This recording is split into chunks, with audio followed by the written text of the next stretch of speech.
Ready to talk quail? Let's go. Hey guys, welcome back to our channel, The Perfect Homestead. I'm Amanda, and today we were talking about our quail. Now, obviously you can see that it's getting a little bit cold here. We normally keep our quail on pasture. We like them to have fresh grass and bugs and be able to run around. So we normally keep them the spring, summer, and fall months, but for the winter time, we need to go ahead and figure out something else. And that is why we're taking you along with us as we build our quail cage for our winter. Hopefully this will help you and give you some ideas on how you can raise yours in the winter as well. I figured before we get started on the build, I would go ahead and show you what they've been in the spring, summer, and fall months. Now, right now they're not in there because last night it got down to freezing and it's just way too cold for quail. But this is our first generation tractor. I'll go ahead and walk you around and show you the difference between this one and the other one that we have. We like the other one a little bit more, but this one definitely has its perks as well. So just trying to give you some ideas if you're looking for housing for pasture raised quail. Like I mentioned, this is the first one that we built. It has like a little barn in the middle, and they have two different doors, one on either side. There's a lock here, and then if you can see, here's a hole for them to go into their house. We keep some pine shavings on the inside, but this is where we keep all of their food and water. And then of course they get their fresh grass. And then here's the inside. We keep some pine shavings in there. Excuse the mess, we still haven't cleaned it out, but that's just giving you an idea. They like to lay their eggs in there in the pine shavings. So, and it also kind of gives them a spot to kind of get away from the wind if it's windy or anything like that. And then, like I said, there's one on this side as well, same kind of door. And then we pull it just by this handle right here, and there are some wheels. These are our wheels that we have on the back end. There is a downside to this tractor because of the house, which is the perk of it, but because of the house, you're not really able to see fully all of the quail as you're trying to move. So it's very easy to miss one and kind of run over their foot or anything like that because you're trying to pull and you're not really looking to see where they are, and they tend to kind of crowd to the back of the tractor. So not really a great option. Something you need to know if you're trying to raise quail on pasture is that their tractor needs to be either 12 inches tall or 6 feet tall. Anywhere in between, they can actually break their necks. So if it's at 1 foot tall, they're not able to fly. If it's at 6 feet tall, they're able to fly without breaking their necks. So we went with a lower profile just so that it's not so obvious in our yard. Because we're backyard homesteaders, we don't want something that's enormous in our yard. So this works perfectly for us. If you don't want the 1 foot, then you'll definitely need to do one 6 feet. We have our second generation. So we have the roof here. They're able to, this opens up and they have a little ledge that they sit on. So that keeps them nice and protected. We have little walls on either side, but it is open. This one we did use chicken wire. You can either use one or the other, but we went ahead and doubled it up just so that they're protected from predators. This one opens right here and on the other side as well. So there's 3 different doors. Quail tend to want to kind of scatter when you open up the door. They're not super friendly birds. And so this gives us the ability to kind of get them in there when we want to move it. And we just pull it with this little handle right here. It's just with ropes. That is it. It's super open and definitely a lot less opportunity to roll over anyone's feet if you're trying to pull this along. We're going to go ahead and purchase their housing online just for the sake of time. First off, they were very expensive. They weren't made out of like super quality. Some of them were even plastic, and we were kind of unsure about that. And then also, they didn't house very many of them. And our goal here on our homestead for next year is to make sure that we're growing out all of our meat here on our homestead for an entire year. That doesn't mean that we won't occasionally go to a farmer's market and grab some beef that we can't raise here on our small backyard homestead, but we have a huge goal of trying to raise a year's worth of meat for our family. Really, that housing was not going to work even if we bought several of them. It just didn't seem like a very good thing. Also, if you don't know, we really try to repurpose and reuse things, so really those options were only for quail, and if for some reason we don't raise quail or something like that, we definitely want to make sure that we're still able to use all of their housing. So that left us with a DIY project. So we're going to go ahead and show you how we build ours. We were thinking about doing ours out of wood, But with prices of wood these days, and also we have another wood project that we're trying to do, so that all the wood in our garage is going to be dedicated to that. So we wanted to find another solution, and I think you're going to really enjoy this one. It's super easy. It's not too expensive. You can throw it together in a couple days, and you can have your entire family involved in this. You can definitely grab your children and they can help you in this project. Now that we have the rack built, and it is 50 feet by 36 inches long. So we're going to need to use 2 of these in order to get the 6 feet. So we'll wrap one on the bottom and then one on the top. We'll put a link below to a wire rack that's similar to one that we have here. We purchased ours from Lowe's, so you can really get them from anywhere. We separated each of the racks so that there is about 13 inches between each. This is so that you can meet the 1 foot rule as far as their housing. Of course, because there's only 5 racks to this specific one, we will have a larger portion open for the bottom, but we will show you later on in the build what we're going to be doing with that. This poultry netting is super sharp, so you want to make sure that you have something to protect your hands. I just have gardening gloves, but just something that will protect your hands. I'm going to go ahead and use metal shears to go ahead and cut this. And like I said, we're going to use 2 sheets. I started off on the bottom here just because I wanted to make sure that the poultry netting was nice and level, and then you can go ahead and do the top. I'm going to go ahead and make sure that I have plenty of room to tuck this all in, and we're going to use zip ties to secure everything down. These are the zip ties I'm using to go ahead and secure the poultry netting.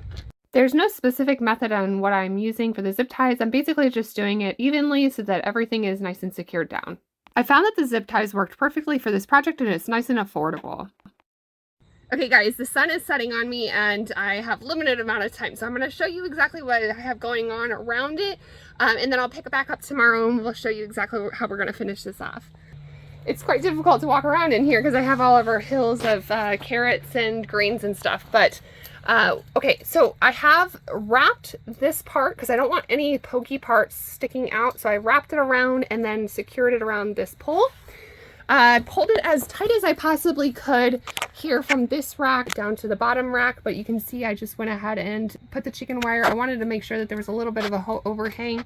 Then I secured it to each of these poles over here. And like I said, the top and the bottom. So it's nice and secure. I probably didn't get this as tight as what I would like, but I think it'll be good to keep the predators out. I'm just finishing up the bottom layer here, and then I'm going to go ahead and start the top layer. The top layer, you want to make sure that there's probably 1.5 inches or so overlap between the two, just so that you can make sure that there is nothing that gets in between there or that doesn't separate in any sort of way. As you can see, the sun was setting on me, so we finished this real quick. Hey guys, since it's a super cold day out today, I'm going to go ahead and start off by grabbing our chicken wire and our PVC pipes to go ahead and make the doors. And then I'll go ahead and go outside, but we do have a grow house here in our house, and it actually is the same rack that we're using for the quail house. So I'm able to get all of the measurements and everything that I need. So we're gonna go ahead and do this project, and I will show you exactly how we're gonna go ahead and hang up the door. If you do a lot of work with PVC pipes, this tool is super handy to have. It slices the pipe super quick. But if you don't have a tool like this, you can simply use a handsaw. For this project, we're using a 1/2 inch PVC pipe. That'll go ahead and be the door, and then you're gonna need some 1/2 inch elbows as well. We got a pack of 10, and then we just added another 2 from the store. So this is what we're gonna be using for all of the ends or the corners to the door. Because we have a total of 3 cages, we're going to need 3 doors. Now you're gonna go ahead and take one of your 1/2 inch PVC pipes, and you're going to go ahead and cut and use that for one of the doors. From that one 1/2 inch PVC pipe, we cut 2 47-inch pieces and 2 11-inch pieces. Now the 11-inch pieces, we ended up having to actually cut it down, and you'll see that here in just a minute. I'm back in our greenhouse, and I brought our door back out here with us, and I'm going to go ahead and secure the door up there before I make the other 2. I just want to make sure that everything fits properly and is working the way I envision it. We're going to use the same zip ties as hinges for the door, and then in order to lock everything, we're going to go ahead and make sure that we use these shower curtain rings.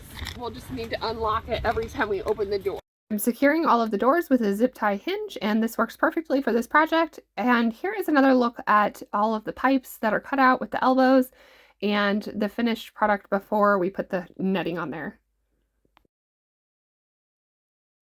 I messed up my calculations because I didn't consider the elbows, so it was a little bit higher, in addition to the fact that all of them were going to rest on the same rack, or yes, rack right here, so they were kind of overlapped. So you can either do 10, 10, and 10 for the sides here.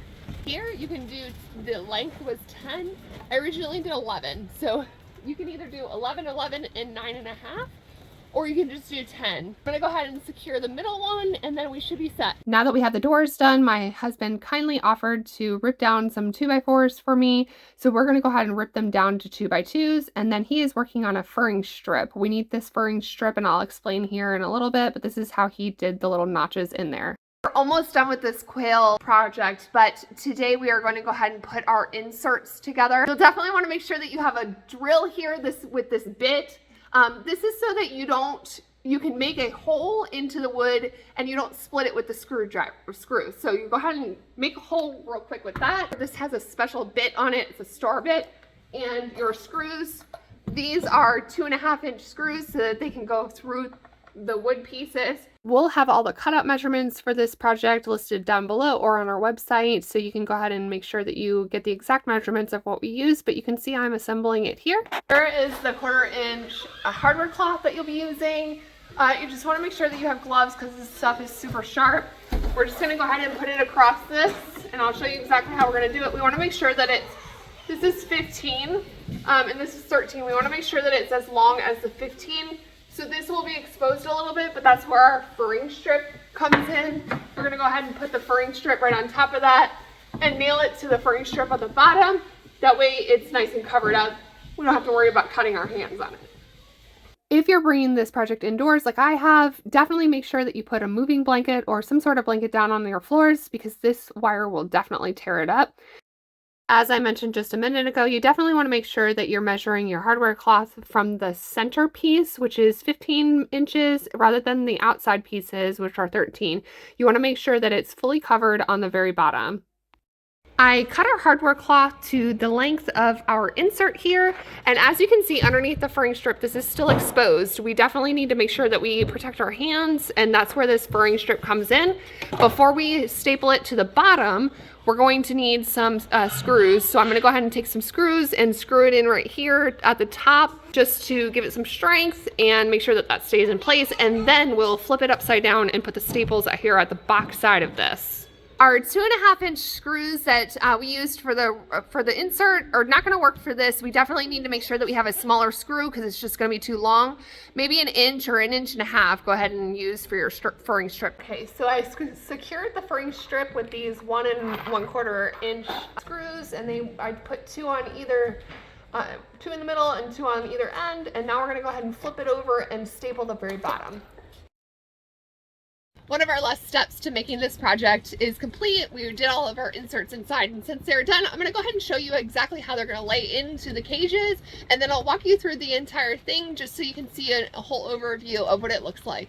Okay, the insert is in. So these are removable, and you can go ahead and take this out and clean it whenever you need to. You can see that these trays are special designed to fit exactly how it is in here, so definitely go ahead and check out the link below so that you can get the right size.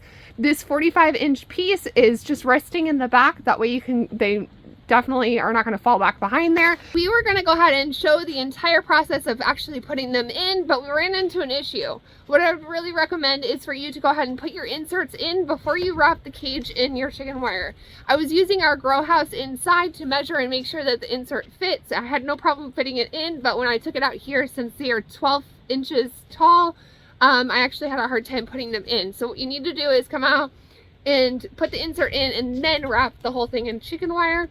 It'll fit perfectly. They're not as removable as what I would really like, so that we can go ahead and take them out and clean them, but we can actually still go ahead and repurpose this wire rack if we ever need to. And if you need to clean it, you can just take the entire rack outside and just pressure wash the entire thing. But this is it. And you can see we do need to get 2 more trays. They are not in here, but it is complete. For now, we plan on locking these doors with just a shower curtain hanger. I don't know if this is the best solution for it because it seems like it would be a little bit cumbersome if there was several on here just to do farm chores. So we're trying to come up with a different solution, but As for now, we'll just go ahead and use those to lock it tight. The zip tie hinges work perfectly. They open and close perfectly fine. And like I said, we'll just go ahead and close it with these for now until we think of something else that is better and a little bit less time consuming to do our farm chores. Down below, we'll go ahead and put all of their feed in here. We keep their feed in metal trash cans, so they're going to go ahead and be stacked right here. We can go ahead and put 2 in here, and that will be all of their food, so it'll be super easy to do farm chores. I apologize for how dark this is. The sun kept setting on me, but here's a walkthrough on the top to bottom and front to back of this project. It is complete, and we're ready to move our quail in. Okay guys, so that's our quail caging for the winter time. I'm going to keep them nice and warm in here. It's definitely a great option if you're trying to raise quail indoors. If you plan on building this, definitely let us know in the comments. And if you're not subscribed, guys, definitely go ahead and hit that subscribe button so you can join our community. We would love to have you. As for now, guys, have a blessed day.